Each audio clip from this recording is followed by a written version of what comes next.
Welcome to the scorching arena of valor and the crucible of courage. This is the Forged in the Fires podcast with Fireman Rob. Here, in the inferno of life's greatest challenges, heroes are shaped and legends are born. Every episode is a torchlight of wisdom, casting a glow on the paths walked by those who've braved the flames and emerged stronger. In this furnace of fortitude, we'll explore tales of resilience, bravery, and the unyielding human spirit.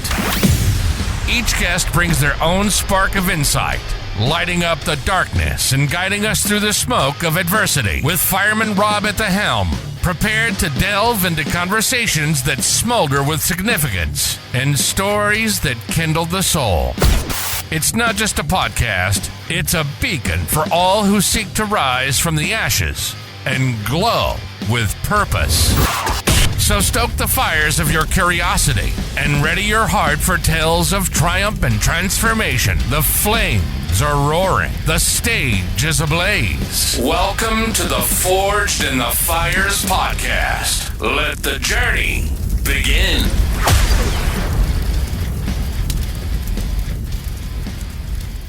Back to Forged in the Fires podcast. I'm your host, Fireman Rob. Today I have a guest. He's the man that'll teach you how to run into the storm. He is a team performance coach. He's an improviser.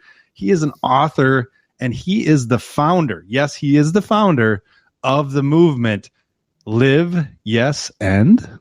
Yeah, was that right, Tom? You got it. You got Travis it. Thomas, thanks for joining me, buddy. Robert, thanks for having me. Anytime someone starts to announce the name of my organization, I'm like, oh, shoot, are they going to say Live Yes And or Live Yes And? And you got the live. You got it. You nailed it. You had 50-50 chance. I was going to say live. I mean, come on. Yeah, that'd live, be bad. So I just roll with it, So it's Live Yes And sometimes I do live talks, and I call them Yes And Live, right? So Live Yes And Live. I do appreciate though, Robert, the hesitation before you started to say what I do, because I'm like, yeah, that hesitation makes sense. I've got that hesitation my whole life. Like, what does this guy do again? Yeah, it's unique. I mean, you look at all the things that you've done, and look at, being a speaker, where you've spoken at. And, I'm looking at you right now in your Team USA, being the team the leadership and team dynamics coach for the USA men's national soccer team. I mean, these aren't things that you just get because you're normal. I've never been accused of that. No. I forever I thought that wasn't a good thing. I've learned to embrace it and lean into the uniqueness and the authenticity of it, which, as I'm sure you can imagine, right? That ends up becoming for each of us. That ends up becoming our strength. Yes. By figuring out, who we are, and often who we are doesn't follow the quote unquote script that maybe we've been taught. And most of us realize that once we realize there is no script, then we kind of have the freedom to live the life that rings true with us. And I really think improvisation was the first big aha, moment for me of realizing life is not a script. And right. Just as in improvisation, there is no script, therefore you're just making it up on the spot. So if you were just making up life on the spot, how would you do it? And what would you do it based on? And that's what improv does on stage usually from a comedic standpoint. Yeah. And then I'm like, oh, wait a second, this resonates with life, right? This resonates with my marriage. This resonates with my spirituality. This resonates with my, my work in the professional world. And so that was, from the moment I started doing improvisation, it was probably 6 or 7 years before I had the next big aha moment, which was like, okay, this normal 9-to-5 job, guaranteed paycheck thing, well, that's come to an end. What do you really want to do with your life? And right. I was like, I want to help people, and I want to work with people, but I want to use this improvisation, and I want to use some personal development. And clearly I had no idea what that looked like. It's a lot of cool things.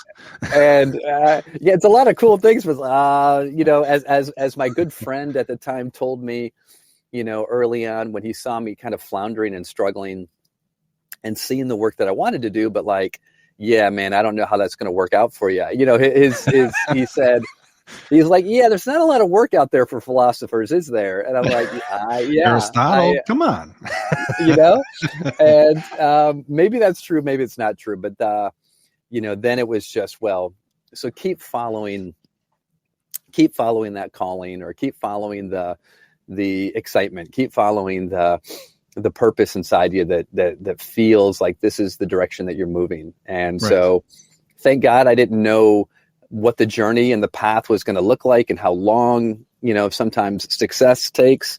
And so without knowing that, it's just a matter of, as you can appreciate, just handling the fire that's in front of you. Right. And that's really what the last almost 20 years has been. How does that belief, how do you develop that belief and kind of that, I always call it faith over fear, of like, you have faith in yourself over all these fears that are in front of you, that one, somebody that you trust and you know, respect said, this isn't a good idea. How do you have that faith in yourself? Yeah, you know, I would say, I'm not sure, 50%, you know, feeling a deep connection with my faith, with spirituality from a young age, right? And it's not like, oh, because I went to church all the time. Like, no, I genuinely felt a deep spiritual connection from a young age. It's funny, my wife and I, we just did these VA Strengths Finders test things recently, like last week. And like, out of all of the qualities, you know, the strength that came back the highest was spirituality. Really? I took the same test 3 years ago, and the number one quality that came back was humor. And so spirituality, I'm like, wow, spirituality is even rising more and more to the surface. And so to answer your question, so I've always had this, you know, a deep sense of like, man, I don't know how things are going to work out, but I trust they're going to work out. And I think the other 50%, Rob, is just straight up stupidity. I love that. Stupidity. I have no idea what I'm doing. I have no idea what I'm doing. And I trust, you know, I trust it'll work out if I just keep, you know, sort of leading with my heart, which is be a good person. And things will find a way. Absolutely. Because I mean, that you have the humbleness to say it's, you know, 50% straight up stupidity. I mean, I associate with that too. It's so powerful, because I think so many people get coaches and keynote speakers and all these and authors that are like, well, this is the way and this is how it is done, and I am the greatest, so you should listen to me. Whereas you're going, I was going to go after it. That's all it is. How does that translate to? I mean, you've spoken to the Cubs, you've spoken to the Yankees, all these. How does that come across to these individuals that are these high performers? Because I think it probably helps them to realize that they're human too. Yeah, no, absolutely. You know, I hopefully, you know, I feel genuinely humble. The feedback that I get is that humility, you know, usually rings through in a lot of the coaching and a lot of the speaking that I do. And because, to your point, Rob, I am not going to stand up on a stage and preach to people how to live. But I do have a deep understanding of ideas and principles and of ways of approaching challenges and adversity in life that have rung true for millions of people. And I have a few slices of my own life that's been true, but it's really not about me as much as it is, you know, really just trying to share ideas and principles that create, like, for me, like just a little shift, right? If I can just shift thought, just a percentage, right? Just shift perspective. Like, oh, I've always looked at this picture from this perspective, but if you look at the picture from 45 degrees on the other perspective, it completely changes the entire relationship to it, right? I love the Wayne Dyer quote, who passed away a few years ago. He said, when you change the way you see the world you see changes. Yeah. And you can apply that to anything. When you change the way you see your spouse, when you change the way you see your child, when you change the way you see your politicians, when you change the way you see money, the money you see changes. It's because who's in charge of the changing? Well, I am. Yeah. The object or the subject, it doesn't actually change. It's your perception of it that changes. Therefore, your reality changes. And so That's all So I'm true. ever looking to do, is just maybe provide an opportunity where someone could challenge or shift their perspective, which changes their reality. It's not me changing it for them. I love that. You know where my mind went to, Travis? Remember those pictures that you could stare at and you go The cross-eyed? 3D. And Oh my God. yeah. I was like, oh my God, talking about the picture. And then George Costanza comes out with his shirt off.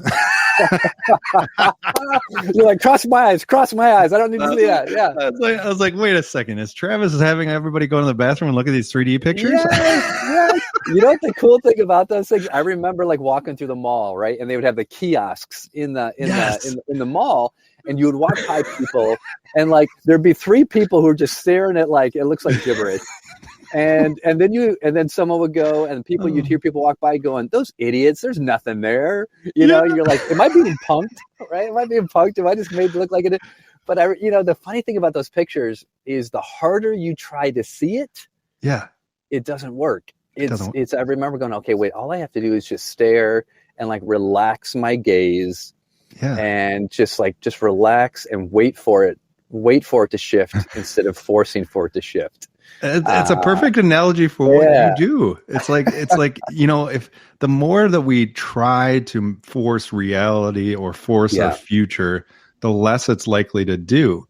When you look at writing your book, 3 words for getting unstuck: live. Yes, and got it.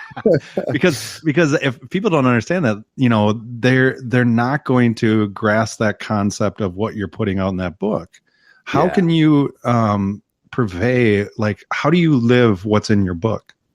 Yeah. So for those of you who are listening, and if you don't have any sort of experience with improvisation or improvisation comedy, the reason my organization, Rob's called Live Yes And, is because the yes and the yes and together, that's the basis of improvisation, right? So that is the foundation. It's how improv works, Rob. So actually, you want to do some yes and, Rob? Let's do it. Yeah, I mean, come on. I got my coffee. I'm all ready. Trust me, this is not as difficult as running an Ironman triathlon, Rob. This is you got nothing to worry about, right? Oh man, you're putting me on the spot. Yes. This is my show, Travis. This guy runs Ironman. This is a cakewalk. But this is the best way to demonstrate it, Rob. All right, so Rob, you and I are going to pretend that we're just old college buddies. We haven't seen each other in a while, and we're getting together this weekend, and we're going on a trip. And so what's going to happen, Rob? I'm going to make a statement to you, and before you respond, you're just going to say yes and all you're going to do is build off of whatever idea I gave you about our trip. And so you're going to say yes and, which is going to give me an idea back, and all I'm going to do is yes and the new idea you gave me, which gives you a new idea back, and then you're just going to yes and it. So yes and yes, that's it. And so we'll probably create some interesting plans of what we have for this weekend, only by saying yes and to the new idea. Make sense? Okay, I got awesome. And I'll give you the first name, Rob. So Rob, I am so excited about the road trip we're taking this weekend. Yes, and I can't wait for the hot tub that we're going to have at our place. Yes. You looked at Airbnb and you got the house with the biggest hot tub because we're going to be doing cold plunges in Wisconsin lakes. Yes, and I will fit so good into my swimsuit. Yes, because you have been going hardcore. You've been on that freakish diet, and you're getting ready for an Ironman. You must have been dropping those pounds. Yes, but it's going to be super cold out. Yes, and that's why I'm eating as much as I can, because I need all that extra fat to keep me warm. Yes, and that'll make you bomb down those slopes on those skis, kind of like me. Yes, because we know mass travels faster. So, you and I, we're going to be at the top of the hill so you can get to the bottom faster. Clearly, I'm going to win. Yes, and stopping is actually not my strong suit. Yes, and mine either. So hopefully you know CPR when I crash at the bottom.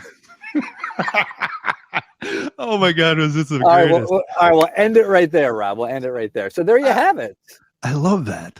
So that's improv. That's it. That's improv. So Rob, you and I just yes-anding each other. That's just it's simply how. And so if we break it down, right? Yes means what? Yes is acceptance. Yep. right? Hey, whatever idea you give me, I'm going to say yes to it. I'm going to accept it as reality. But it doesn't stop there, right? So the yes is acceptance. Right. The and, what are you doing? Well, how are you going to respond to it? How are you going to actually not even responding to it? Did you notice the difference in the yes, but compared to the yes, and?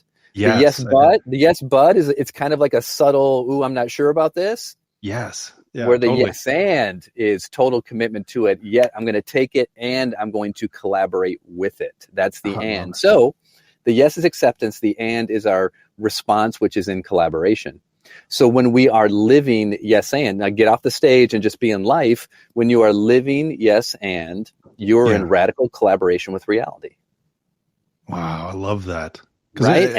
It totally matches up with, success or failure. Yes, it happened. And what are you going to do about it? I love that. Yeah. Well, and your profession to me is like, your profession to me is like at the height of yes and. It's at the height of performance, right? Because when I think about firefighters, I think about, right, so you don't know when the phone's going to call, when the phone's coming, but you know it's coming. Yeah. And so the time in between is what, right? It's rest, it's preparation, it's making sure that not if, but when the call comes, you're going to be able to respond as effectively and as purposefully as possible. And so you get a call, you don't know what the call is, but you get the call, you're going to say, no, we're not taking calls right now. Yes. Can we do that, right? Please? Can I put you on hold for a second? Yes, and yes. Here's the emergency. It's happening. It's real. We accept it. And what do we need to do to respond to it? Not like, well, you know what? I really didn't want the phone to ring today. Or you know what? Does it have to be a third floor flyer? Can it be a first floor flyer? Like, no. Yeah.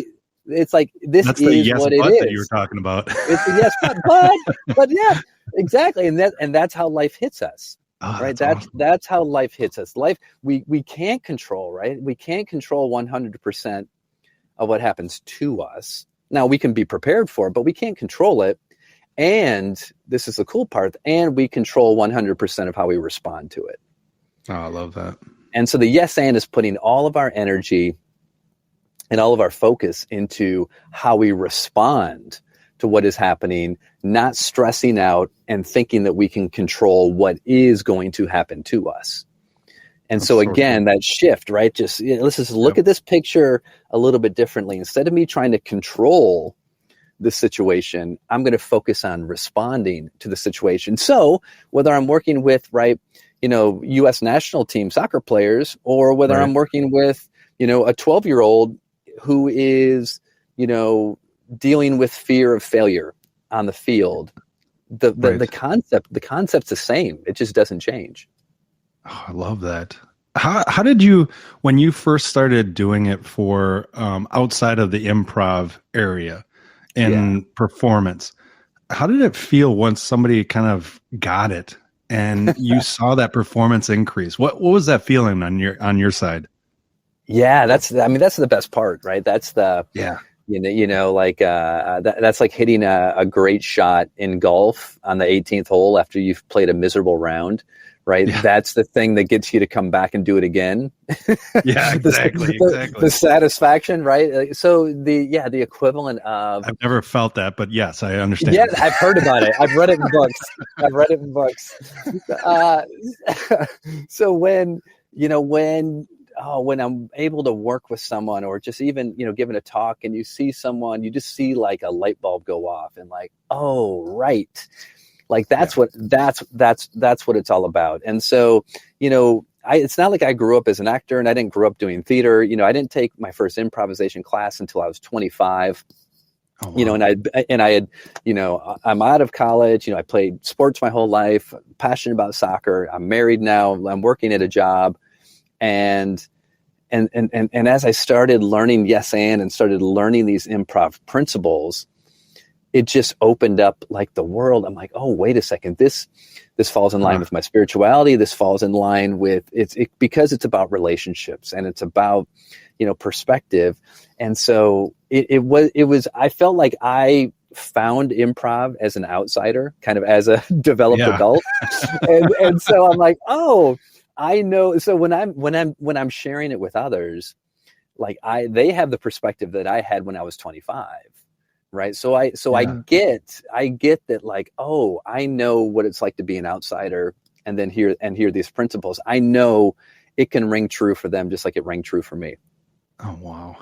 That's so cool. I love that idea. Make sure you go to liveyesand.com. You can find out more about his book. You can find out more about I mean, your list of companies and list of places that you've been is such amazing thing, especially with the world titles and national titles of the kind of places you've been. And I'm going to say it's all because of you. That's what I'm going to say, Travis. Oh, well, of course. I'm very humble, but all of these companies can owe their success to me, clearly. That's what yes. And I love it.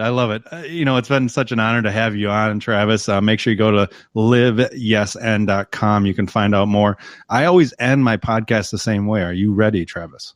Oh my gosh. Now you put me on the spot now. All right, let's do it. Yes. No, you didn't say the right words. Are you ready, Travis? Yes. And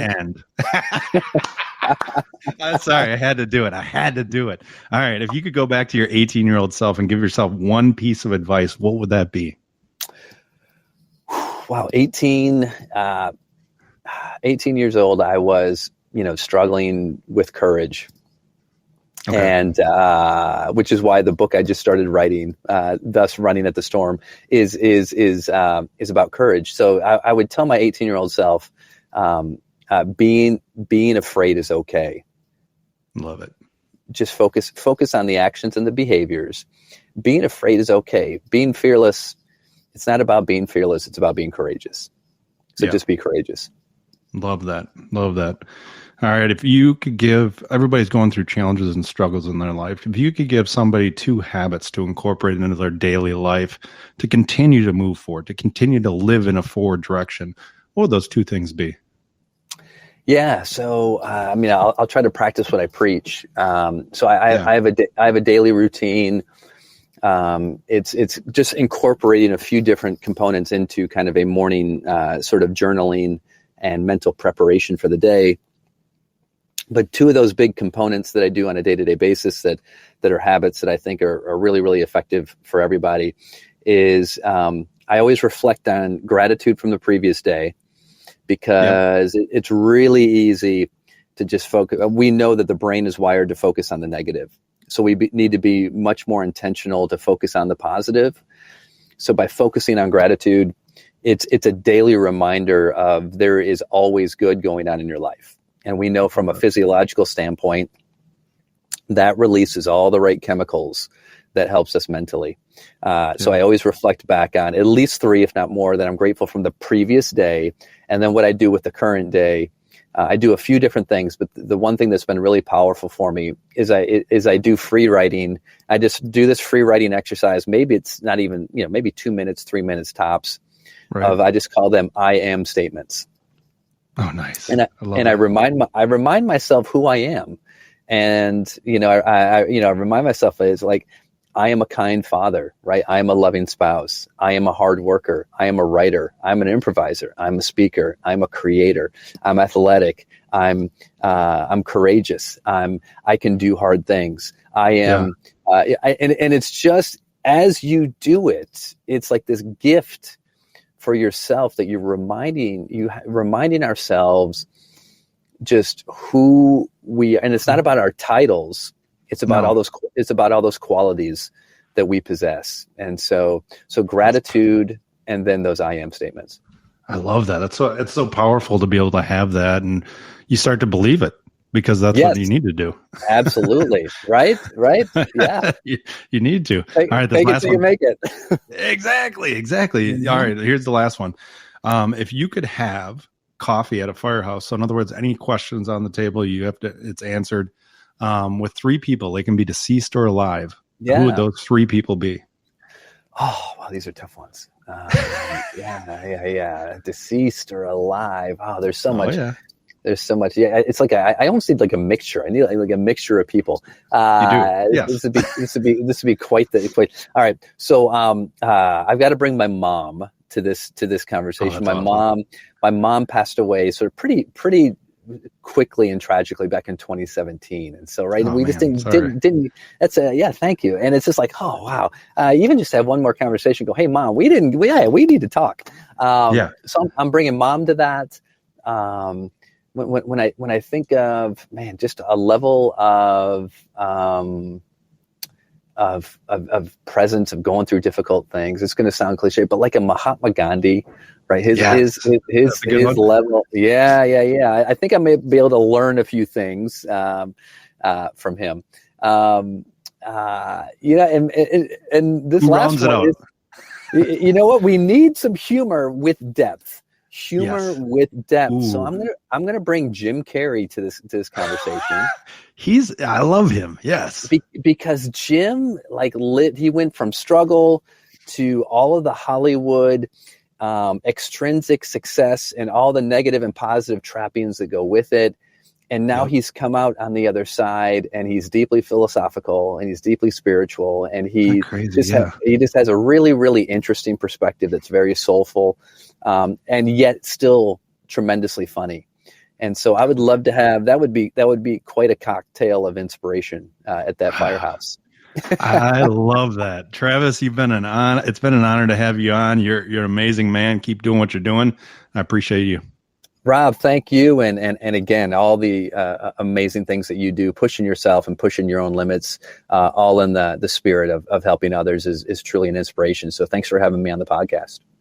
I appreciate it. All right, folks, we will talk to you next time. Thanks for listening and supporting the Forged in the Fires podcast with Fireman Rob. Remember, don't forget to like and subscribe to this podcast. And please share this episode with a friend or family member. To find out more about Fireman Rob, or if you have a question, go to www.firemanrob.com. Until next time, live your life forged in the fires.